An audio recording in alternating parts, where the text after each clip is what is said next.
Hello there, Rafi here again, Preferred Plumbing.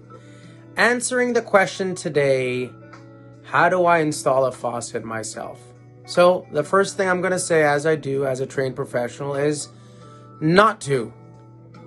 Call a professional. It's not about when things go right. It's when things don't go right. But I'll give you some tips if you'd like. Firstly, inspect the box. Whatever you purchase, make sure it's complete. Check all the parts are there before you start taking things apart. Step 2, shut the water supply to that faucet. Make sure the 2 shutoff valves underneath are operational. And if they're not, you're going to have to go ahead and shut the main water in the basement or wherever you are.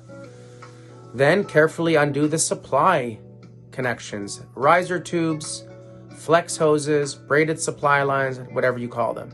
Then you're going to carefully disassemble the hardware, remove the actual faucet, clean the counter well, and then you're going to go ahead and start installing the new faucet. Make sure the parts are in place, make sure it's centered, make sure you fasten everything nice and tight.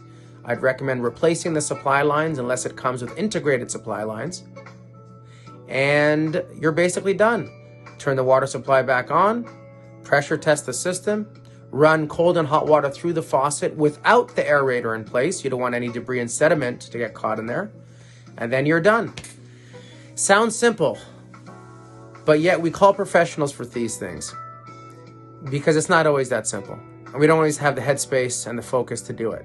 We also don't always have the right tools, knowledge, and experience.